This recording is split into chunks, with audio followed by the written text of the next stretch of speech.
The countdown is over. We have come to the episode. Hello, hello, hello there. My name is Niiamah Ashong, and thank you, Outliers, for letting us be a part of your journey. Here we are today on an Outliers Edge roundtable with three amazing participants, and myself included, and we're going to be coming in here to with the standpoint of saying how we can help you continuously level up, especially when you're playing a game that no one else out there is. Right? I want you to get to know the outliers here who are joining us for the conversation. We have Sebron. Why don't we start with you, and then we'll go to Lizzy. Okay. My name is Sebron Worthy. Born and raised in Gary, Indiana. Currently now living in Indianapolis, Indiana. Um, I started an organization called Firm Fatherhood. Actually, it started as a podcast with me and a couple of my closest friends that I've known for 30 plus years. We want to talk about fatherhood and a lot of the things that we were dealing with and going through in our everyday lives. So we started getting together and putting things together for it. And it seemed as if it would never materialize because we just kept being so picky with things and taking this out and putting this in and back and forth. And we finally got it to materialize and we got it to happen. And it got a lot of buzz and it got a lot of positive feedback. So instead of just stopping at the podcast, we decided to go a little bit further and start reaching out into the community with some fathers that maybe need a little help, a little guidance, a little pat on the back every now and then. And I know a lot of the times as a father, I felt as if I was alone out here and didn't have a lot going on. So we try to be that pat on the back, that backup that is needed sometimes for fathers, so you don't feel so all alone. And we can talk about some of the problems that we deal with on a day-to-day basis. So now we're just expanding from that point forward. Out in the community helping, we have groups, we have mentorships, and we're just growing by the day. So everything is going well as of right now. That's awesome. Can I ask, like, is this something that you're doing like that's a little more informal, nonprofit, or profit, like for profit organization? How are you all coming about doing We about this? started we started as a for-profit, and now we're building the non-for-profit. Okay. We didn't realize how big things would go from the podcast, but it's growing leaps and bounds, and now it's really just no other position to turn but to turn to the non-for-profit, seeing that we are in the community and we're doing work on a weekly basis now. So we'll be doing that as well. Okay. All right, Sebron. I'm very excited to explore all that here. And outliers, I like this element of like it started organically and Yes, now it's much bigger than what you thought it was yes, going to be. And like you absolutely. are naturally having to grow. Is being Yes. asked, is being required of you to Hmm. grow in it rather than like artificially pushing things out. Yes, yes. It seems as if we're getting like the nod and the okay from um, people that we are serving in the community, and it lets us know that we're on the right track. I love it. Thank you so much, Sebron. It's great to have you here. Thank Lizzy, you. why don't you help us get to know you? Let us know about you and the game that you're playing. Yes, thank you, Nehemiah, for having me on today. And Sebron, thank you for sharing that. Like, I'm gonna have to make sure I check out your podcast and everything because that sounds like something so many men in our community, fathers, boys need. So I'm Lizzy Morris. I'm a 27-year-old mom of three, and my oldest just turned four. So I have four kids, or not four kids. Oh my goodness, three kids under four. And part of my mission, the thing that I'm doing, the thing that fuels my soul is helping women recover from previous birth trauma and I work towards helping them and support them going towards their dream births and their future pregnancies. Working on intuition, autonomy, learning the hierarchical birth system. And from my past experiences, and you might hear my kids in the background, but there's no way to minimize that.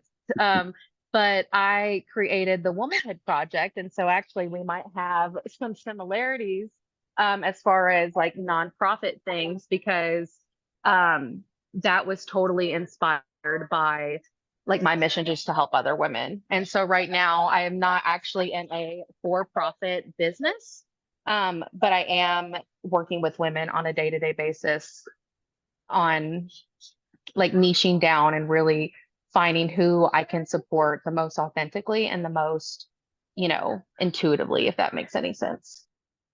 I like the sense that it makes for me. It's something that feels like it's like let's get in there. Let's get into the act of actually supporting and being out there with people, and then letting the things evolve as they need to evolve, but not letting any kind of like artificial construct like like decide what happens. Instead, like let's get out there, let's do work, and from that work have it grow. See, but not like does that feel like it's in alignment, Lizzy, for you?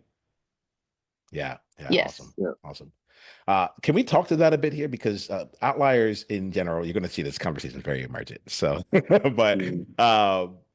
I talk to outliers, and I know a number of them come in and they're like, I don't know if I have the vision, or I have, or the opposite. I have like the 1,000 step plan of where to get done. I'm feeling overwhelmed, so on and so forth. Can you speak to? I'll start with you, Sebron, on this. Like, talk us about like the early parts of the journey, and like the passive evolution. It's almost like the path of natural evolution. As I'm saying this, I think there's a part that I want to kind of like pinpoint in. It's like, share with us like a time where y'all like try to like push something forward, and it just didn't come out, Mhm. compared to another time where you felt pulled into whatever that next level of evolution is. Absolutely. Um, I think kind of what you're describing to me sounds like a term called imposter syndrome. When you get to starting something and you have this focus and you have this dream that you're trying to kind of put into fruition, a lot of times it might get, you know, taken down, or you don't get the success that you're looking for, or somebody is doubting you and you listen to those things. But in all actuality, again, the thing that really kept me going was the fact that the the men and the fathers that we were reaching out to, they were reaching back, and they were bringing friends, and it just kept building on top of one after the other. You feel a certain type of way when your family and friends are motivating you and behind you, but you feel as though they have to do that because they're your family and friends. But when you have perfect strangers that are calling you and telling you, "Hey, I heard that you helped my good friend or my family member, and I'm looking for the same type of help. I need someone to talk to. I just kind of want to get things off my chest." It just kind of reconfirms why we are here and what we are doing. Um, Sometimes I would have doubt in my mind because uh, we weren't getting the numbers that we were looking for with the podcast at first. Uh, but now I've become the type of person, if I see one new follower, it's a celebration to me, because we're reaching one more person, and it just kind of uh, reconfirms that we are in the right place. So that imposter syndrome, it still may creep in from time to time, but I know how to handle it from this point forward, because I look at the faces of the men that we deal with on a day-to-day basis, and that's really what I'm doing it for, and it makes me feel great to do that. Hey, thanks for bringing that in here, Lizzy. Curious from you here. What about you? How are things evolved? How have you seen that go on, for you? Yeah, well, when you asked the question originally, I immediately what came to mind is just there's so much involvement. I could go through each step, but in the recent history, before I made the commitment to what my spirit is called to, which is being in birth work, I found success in many other things. But in recent history, I was in a network marketing business, and I had done it for years and I saw so much success, but it was like I would reach this peak and I can never reach past that peak. And I also would feel very unfulfilled doing that work. And it's not that I think it was bad work, but I always wanted to go back to birth. I always wanted to go back to helping women in the way that my soul was drawn to. But I was trying to make this one area, like I just thought that was the way I was going to make all this money. And my focus was not in the right place. And I would say the same as Sebron is that even in that game, particularly in my experience, it was a lot about getting more followers. It was about numbers. And of course, we always want to grow, but I definitely was just obsessed about looking at people as a number. And obviously, I'm not proud to say that, but that was, the last 8 or so years. And now be more aligned in this evolution of just wanting to really be in alignment with my soul's mission and be in alignment with other women when they approach me, when I approach them. Mhm. Again, I'm the same way. I will celebrate just the one person that comes to me and says, "Oh my gosh, you helped me get my V back," which is a birth after cesarean, when you get a natural birth after cesarean, and that's hard to do. um it just does something different for me being in that space of authenticity with these women. And so I found trying to play, when you put two magnets together, I don't know, remember how it works. Like when they're opposing each other, not when they come together, but you flip them. That's what it would feel like to me. You get so close and then it's like you cannot go any further. But alignment is going back to, them being attracted to each other. And so when you stop fighting the reality of your mission, your soul's mission, I feel like that's how you evolve even further versus being at that standstill. So I appreciate this. You talk about that. It makes me think about that magnetism that people have, and it's like the attracting and also repelling. But I hadn't thought about it in terms of like my own goals, right? And like it's like if it's not for you, like they just keep getting pushed away from there. I, I have a couple of different I have a lot of different questions for you. So both of y'all are taking on big things. Lizzy, I have a 4-year-old and a 1.5-year-old at the time of this recording. So I'm like, oh, there's one more in the mix. Like, so I feel both of y'all are taking on big things. You stand for something, and I'm curious here. This question is it's going to come off as though I'm talking about productivity and time management, but I'm really not. Like, I get like there's a certain level that we can get to, but like most people have gotten some ideas around how they can be productive. I'm curious about like that next level, like um, that next level way of like going about your day, choosing what you even choose to take on, that allows you to keep all the different elements that you have going on, like working well for you. Even you, Steve, I'm thinking, I'm like, you had one idea and it just keeps evolving. Like, how are you? There's some kind of management, but I think it goes beyond productivity. Like Any habit thoughts on that? stacking. Well, you bring it in. I'm curious. Like sometimes people talk about energy management. Like I'm open. I'm just really curious about how you keep all the things going and also keep growing. Well, I'll give an example. This might be very woo-woo. This might not be as practical for some Yay! people. Yay! Woo, woo. All right, cool. Yes.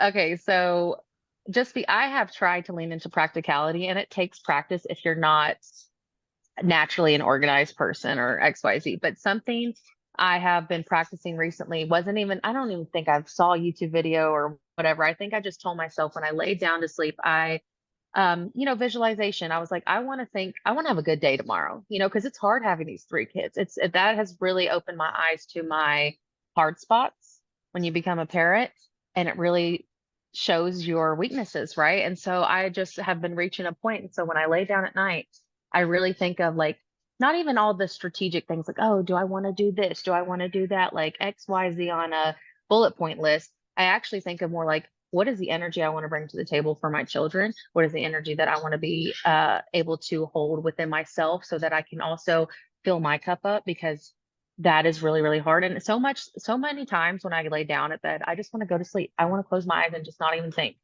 But the nights I have noticed, the nights that I place intention for my next day, things just flow better. It really does. I don't know Stephen, if you anything for have you? any thoughts. Yeah. Yeah.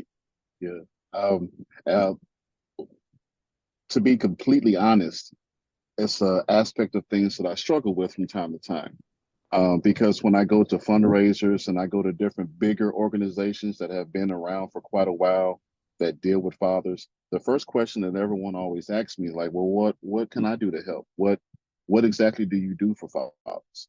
And I find myself in a place where I'm like, well, uh, you know, I'm rattling off a number of things that I know that they need help with. We're helping with housing, we're helping with job placement, we're trying to help with fathers that are just getting out of prison and trying to get reacclimated into being a father and back into society.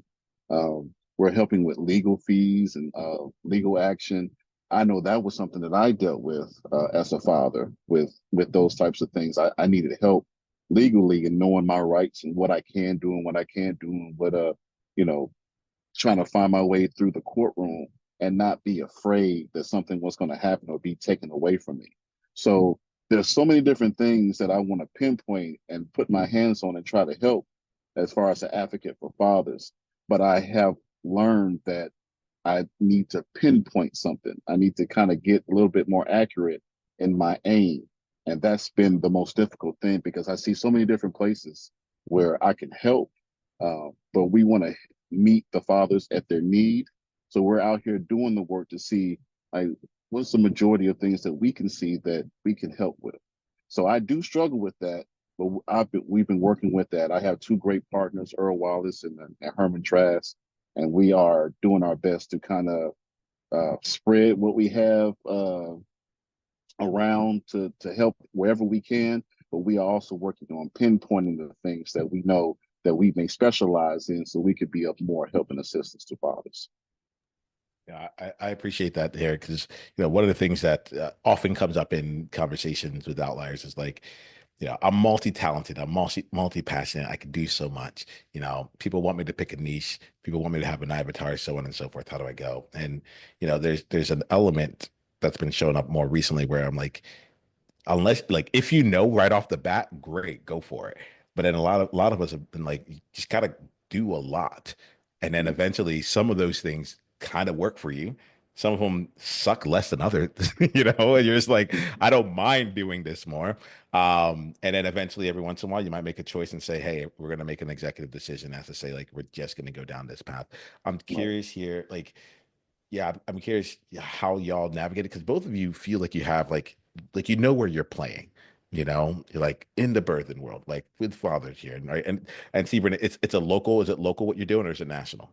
Right now it's local, It's yes. local, right? So like Yes. on top of that, you have that extra level of like specificity behind it all, Hmm. right? Yes. So I'm kind of curious for you if you can speak to anything about either your experience as to how things continue to like hone in or evolve for you with one Hmm. one way or the other, Right. because I know a Right. lot of outliers out here, like we constantly hear, you got to pick an avatar, you got to pick a niche, and it's like, Mhm. but how do I even start with that when I and so why don't you just walk us through a little bit of your journey? Anything come for you, Stephen?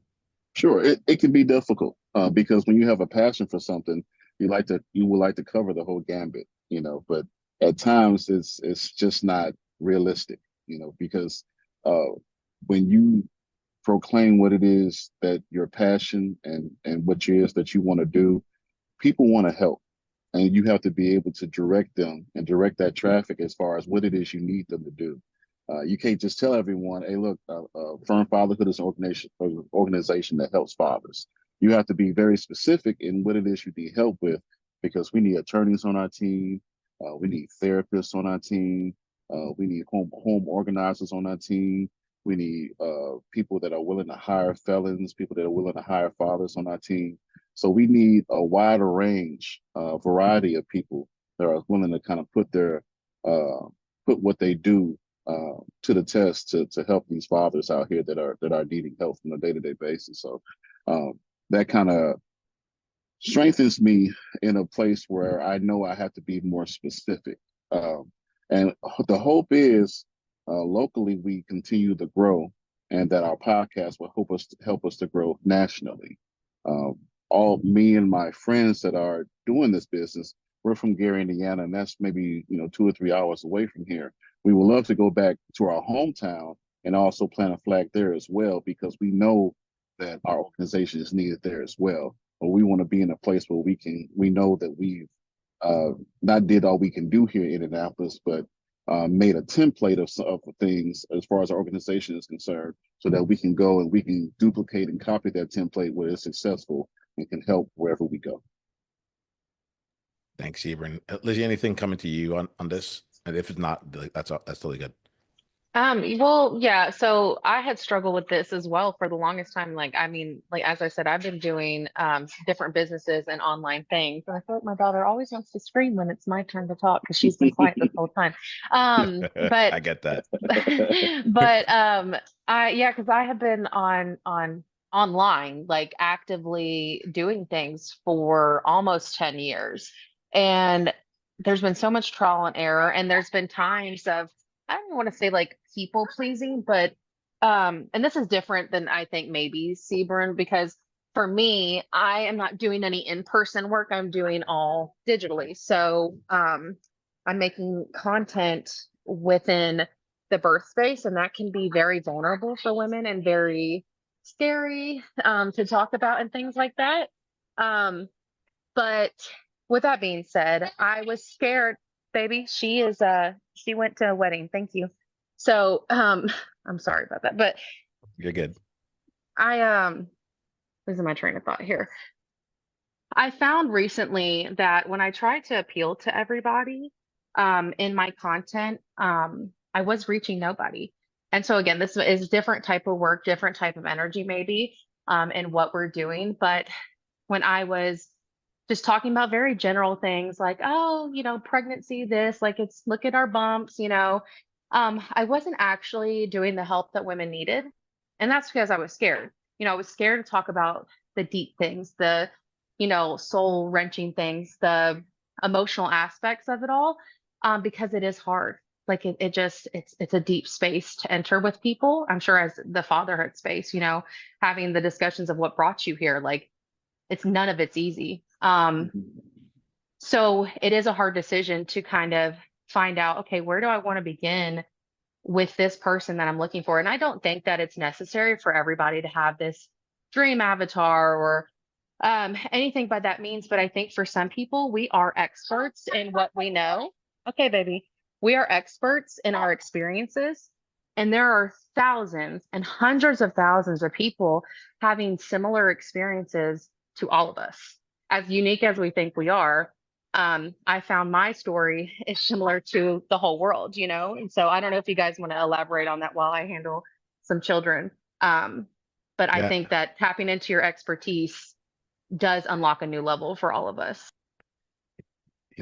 Outliers, if you're not watching, right, like Lizzy, I want to just say, like, it's really cool being in space with you, because like we talk about how do you manage energy and all this stuff, and as we're having that conversation, like you're literally like you're picking up kids, you're moving around, you're taking care of things, and it's like, and if you're just listening, you may not even like know like all that's going in there. And it actually fills me up, because I'm like, oh yeah, like we can do this, y'all. Like Hmm.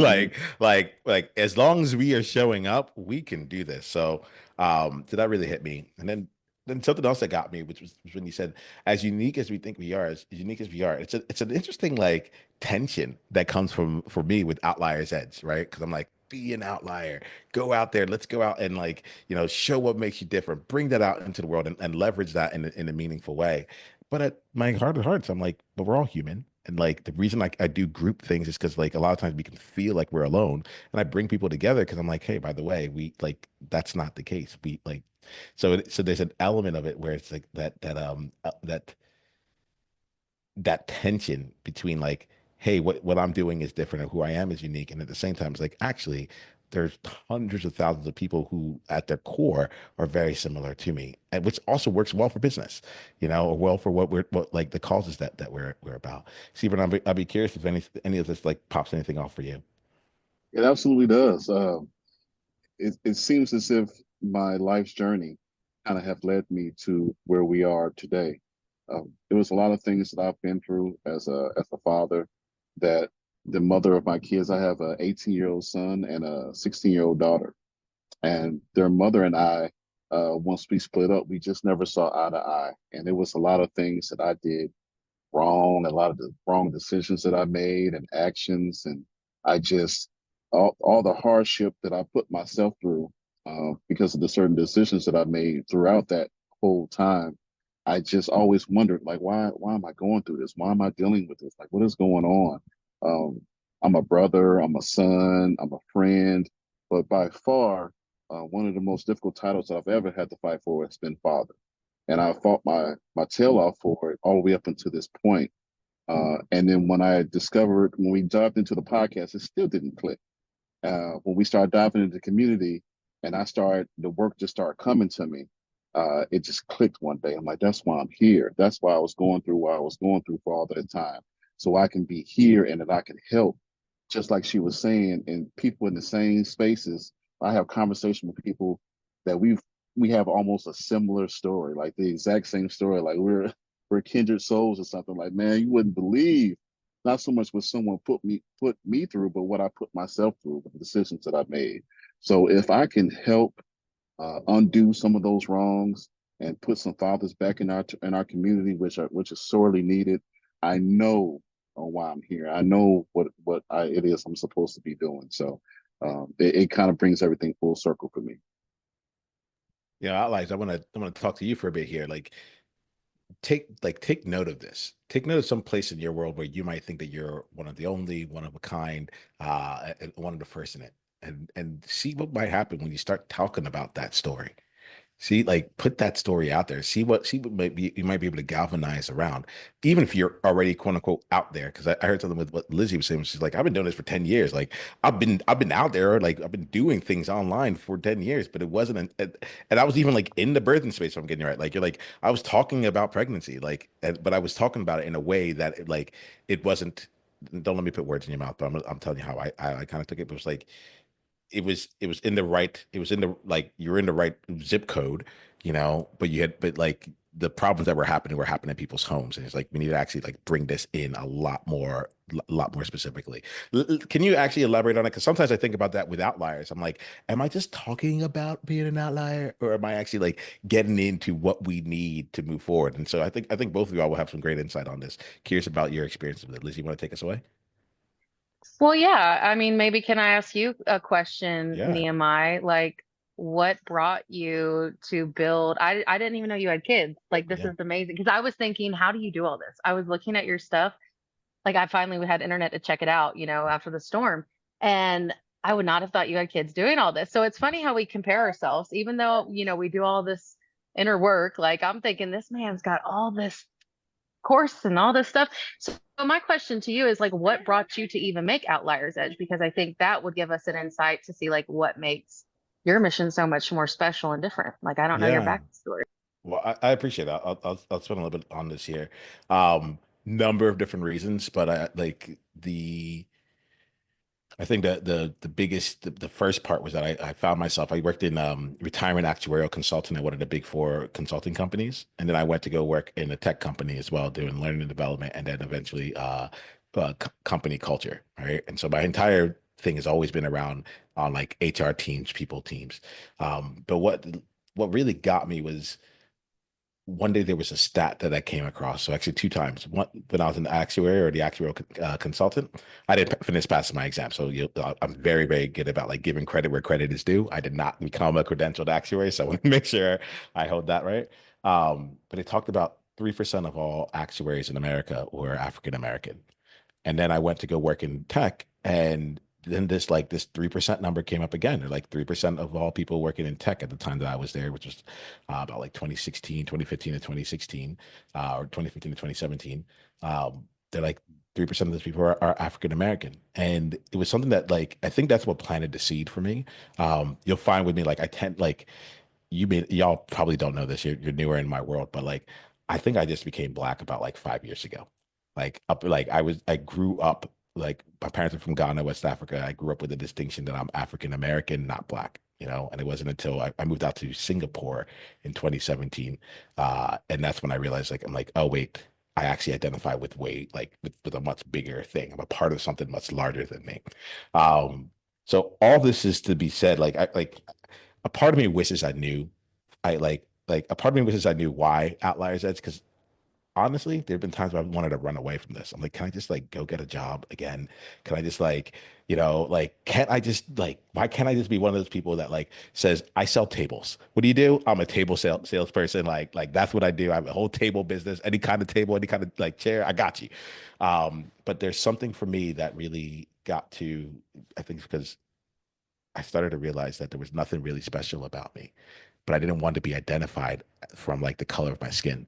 And I was like, who else is out there playing the big game that like is also in the 3% club that is continuing to open up things? And how do we continue to like get more and more people who are just different in the world out there? Because at that point, if everyone is out there, then I wouldn't feel as alone. If I'm being really honest, that's probably the real motivation behind it. At least the motivation as I can connect to right now. The problem is that like all I know is like I started on it, and since then I keep coming. I can't let it go. I can't let it go. I wish I was a more. I'm sure one day you'll hear me talk about this on stage, and it's been polished and all that stuff here. But like, this is the reality of it all. It's like it came from a place of like, I think there's some really awesome people out there, and um, especially when I left New York and I went to Singapore, I started to realize how lonely I was in terms of like being able to find these people. I'd interviewed into these other spaces, and then I came into and I had to find it on my own. So that's that's it. I don't know. I think my soul's here to be like a champion for loneliness or what comes beyond that, for inclusion and togetherness. Yeah. I love that. Thank you for sharing that with us. Yeah. That's Yeah. really cool. Yeah. It's really cool. Yeah. Yeah. I appreciate you asking what's going on. And then I'll ask one more, either one of you ask one, either follow up to either me or each other. And then I'm going to come back and ask you all questions. But I'm trying to practice not immediately jumping out of the hot seat. I'm like, nope, we're gonna dance. I can dance with y'all. We can do this. Yeah. Well, I have a So, question for you, Yeah, Niiamah. Sebron, what's up? How do you go about how do you find your guests? How do you go about finding your guests? Because Yeah, you caught me by surprise, and I loved a lot of your pod. I listened to a lot of your pods, and they sound really good. thanks. How do you come across your guests? Yeah. So I'll answer this. It's not as awesome as it may seem, but I actually think in some ways my guests find me. I Mhm. invite them though. So my thing here is I have found from my 10 years of doing this that when I try and go and find one specific person, I actually over index. I put too much effort into it and I get all tight about it, like I'm like, this one has to work. I want to be on here. Like, how do I do it? Right. So for me, I found a way to invite a lot of people. I'm like, I know I want to spend time with leaders who stand for something. And I thought a podcast was a really great proxy to do that. I'm like, I know how much work it takes. And even if you just get one episode out there, you've had to go through the process. You have to want to say something. You have to want to stand for something there. And so that was my proxy. And then for me, I like what I've learned is I'm gonna put I like volume, like that's just my style. So I'm gonna put it out there to people, and I'm gonna put out the call, and whoever comes in, they're gonna choose. So y'all chose. I sent it out to a lot of different people, but y'all Hmm. chose to be here, and you went through all the different hoops of vague Right. email with potentially doing some more research to potentially getting on the calendar, and that calendar is booked out, and all that things there. But I think it comes down to that element of I made up this term outliers in this capacity, and I want it to be something that someone self-identifies as, and then we continue growing together with. I love community, but I think it's something that's like a chosen community, you know.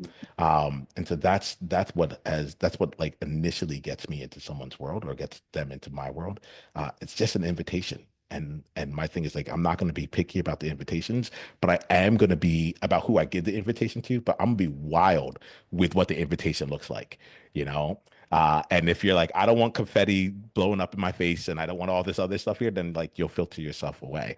But Hmm. I am not going to do that filtering. I'm not going to think that I know what happens.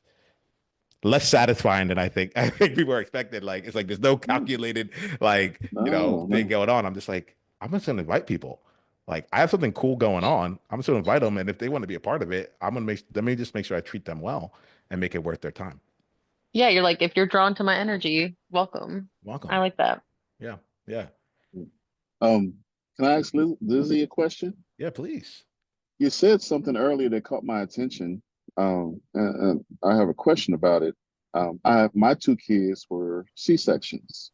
So you said something about after the first C-section, they try to give you another one regardless of whether or not they feel like you need it or not. How does that go? And is that pretty much uniform for how they want to do it in the hospitals? Yeah, so it, I don't want to make it all generalized because every hospital, every state is different, but to be general, Hmm. it's pretty political. And I hate to say it that way, but the healthcare and maternity care is political. And so there was a term coined years and years and years ago by some man, I don't even know his name, once a C-section, always a C-section. But there's actually a reasonably very safe uh, and high success rate for women having a vaginal birth after cesarean. And it's just not supported. A lot of doctors are scared of uterine rupture. They're scared of being sued. There's so much I could get into a lot of details about it, but a lot of women don't know there's an option because no one talks about it. And Hmm. so the people I'm talking to is, I think after a C-section, only 13% of women have of VBAC. I think it might even be less than that. And then on top of that, I actually had my third child. So I had a C-section with my first. I did have a VBAC with my second, is what it's called, a VBAC if you birth naturally after. And then I birthed my third unassisted at home with no providers. So that's kind of my backstory and how I came from that. And I have a very radicalized view on birth that I don't think many people would agree on. But if you have any more questions, I'd be glad to answer them. That's cool. That's cool. Yeah. What is your vision on what it should be and what should it look like? Well, I have friends. All of our birth stories look different. Whether we birthed at home or we birthed at the hospital, whether we had C-sections, whether we didn't. I have friends that continue to choose to have repeat cesareans, and I love that for them because that's what they want. I have moms who are friends who choose to have give birth at home with a midwife that they trust and that they love and that they have, built a relationship with. And I love that for them. My vision is that I don't want women to ever feel coerced or manipulated or abused or any of those big, scary words when they're in their most vulnerable state. And that's kind of what is happening and what's been happening forever to women. And, when we see like all the problems within, even fatherhood, motherhood, parenthood, just all the things, not that I think fixing birth, aka giving women autonomous choices to choose to birth how they want. I don't think it would fix everything, but I think it would heal so much because I know after having my third, without people pressuring me to do things that I didn't want to do as a person, my marriage healed. My relationship with my kids, it's still hard, but it's so much, it just healed a part of me because I didn't go through this vulnerable moment feeling like people were treating me like an animal. And so I know like I'm a woman, y'all are a man, and I'm not saying y'all are out of the scope of this conversation, but to keep it simply, I really want women to have the choice. And I don't know if anyone knows about what's going on, even with other things, but we're just being stripped of our choices. So that's what it looks like for me in birth. That's great. Thank you for asking me. Okay. Thank you. I appreciate y'all. Thank y'all. It's really interesting here. Lizzy, thank you. Like there's an element to this where I don't always go into like people's expertise here. I'm glad that we did here because I'm like, oh man, just when I thought I was like becoming like more aware, like it's like there's just so much more involved, so many things you don't even think to not even think about. And even we were saying things get political and they get like there's conventional wisdom, there's so on and so forth. And like I appreciate you as someone that has views and you stay with them. I think about this. We're about to start wrapping up. I think we have time for this here.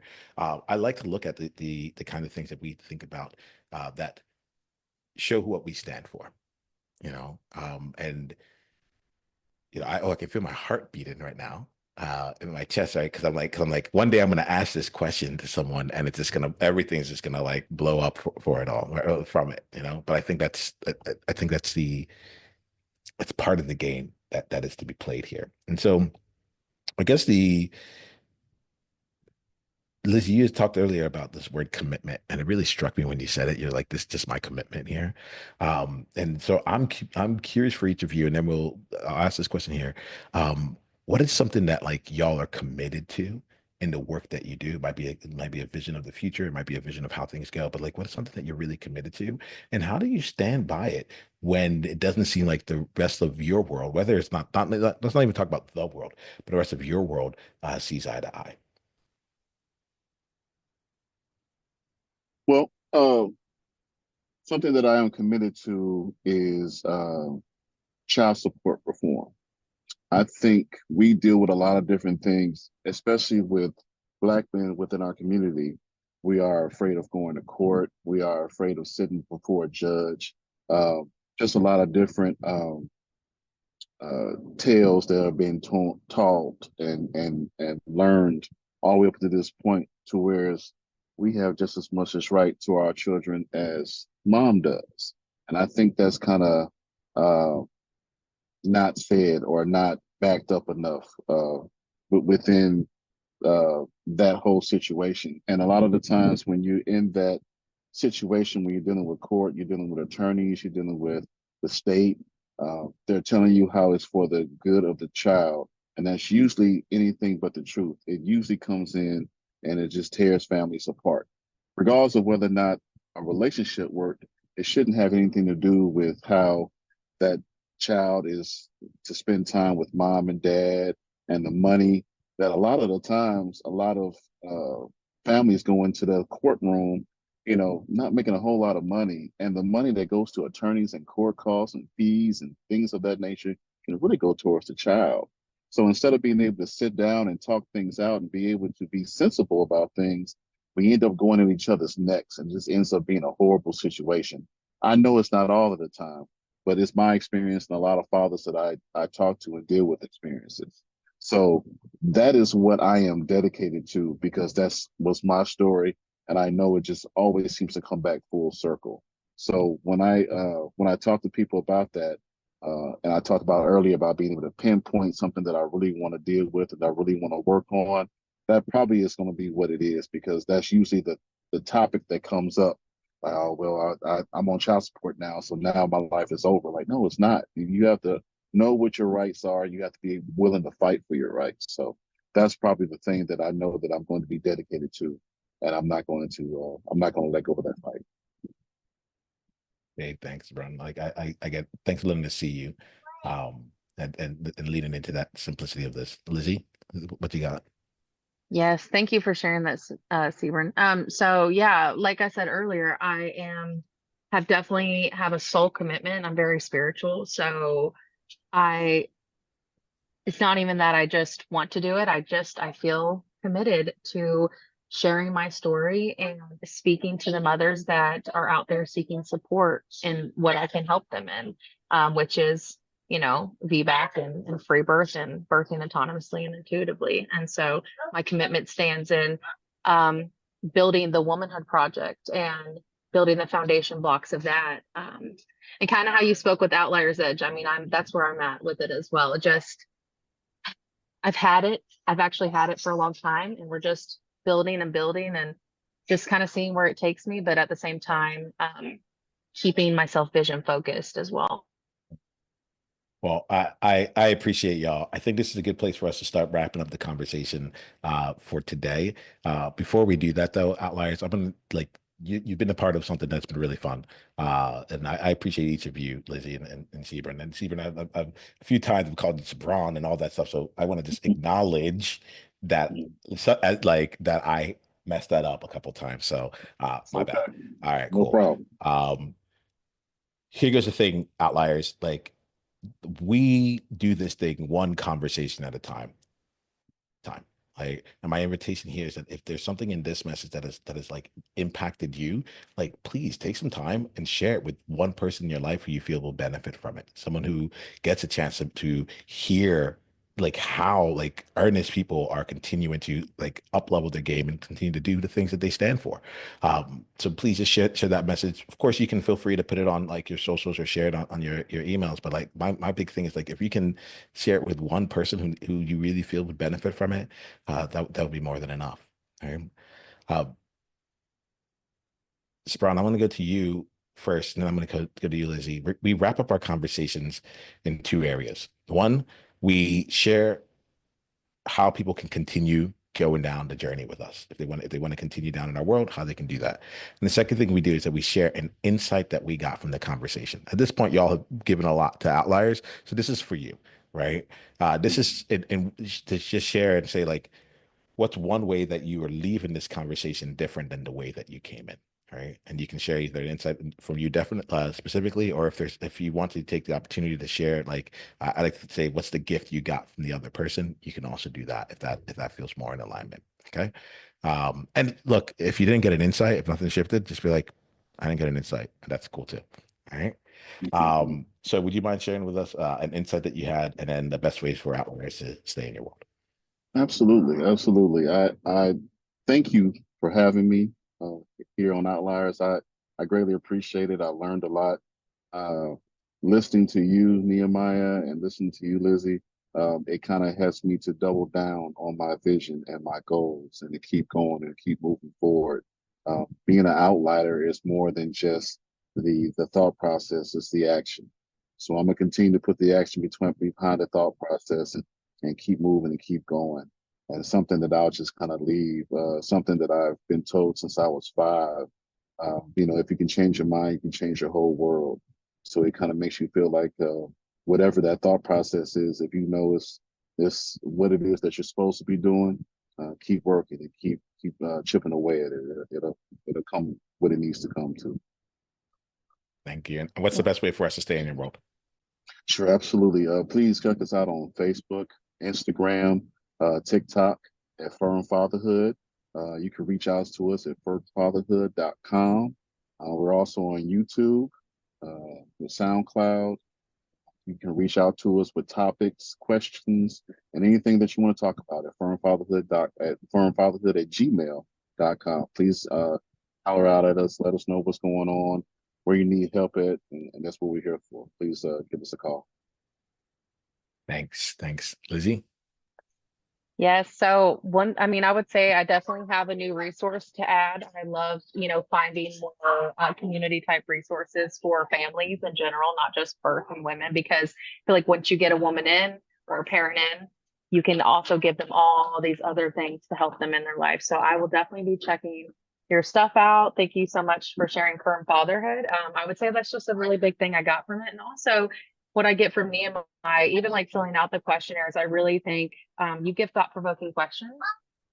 And I feel like you give questions that challenge my thought process. I think Sebron was saying the same thing, like he's thinking more about his goals and things. And so I think that you've given me a lot of words to work with as far as thinking where I want to go next. But yeah, and then as far as where you can find me, I'm at the Lizzy Morris, and Lizzy's with a Y, so it's TheLizzy Morris, on TikTok, Instagram, and YouTube. I also have the Womanhood Project podcast on like probably every podcast platform, including YouTube, that you can find me on. And Womanhood has a B in it, like womb. So WOMBANHOOD, Womanhood. And you can find me on there. Thank you all. This has been a tremendous conversation. I appreciate you both because you just showed up. I haven't had a conversation like this on this platform here. Like I'm like, oh, they're asking me questions. They're asking these other questions, and I'm learning through you. I'm learning through you as well. And so I just want to let you know, like, I'm grateful for the opportunity to be real with you and to be in the space of growth with you. That's something that doesn't just come easy. Thank you so much. Thank you for sharing your experience. Thank you for sharing your expertise, and thank you for sharing like your heart with all of us here. Outliers, stay in their world. There's so much more to come. And until then, remember to be you on purpose. Journey on.